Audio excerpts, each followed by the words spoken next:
François Furet est un historien et éditorialiste français qui est né en 1927 et qui est mort en 1997 alors qu'il venait d'être élu à l'Académie française. Finalement, toute sa vie, toute son œuvre sont guidées par un seul même mouvement qui conduit de l'idéologie vers la connaissance. François Furet, au départ, est engagé dans les rangs du Parti communiste. C'est un compagnon de route.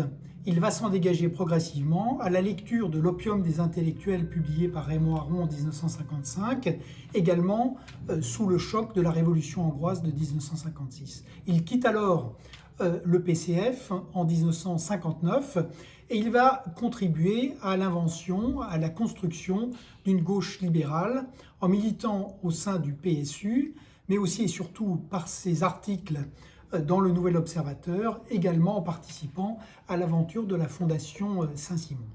Ce qui nous reste de François Furet, c'est néanmoins d'abord et surtout son œuvre d'historien.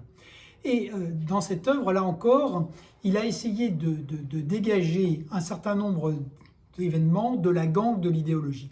Le premier, c'est bien sûr la Révolution française. Donc, il montre, contrairement à ce que prétendaient un certain nombre d'historiens, qu'elle n'est pas dictée, régie par le déterminisme, elle n'est pas une révolution bourgeoise qui conduirait nécessairement à la révolution du prolétariat. Elle est à la fois libérale, mais elle comporte aussi, avec la terreur, une dimension liberticide qui préfigure les régimes totalitaires. Il la resitue aussi dans la durée en montrant que, d'une certaine manière, elle s'étend entre le milieu du XVIIIe siècle jusqu'à la République libérale, la Troisième République libérale des années 1880.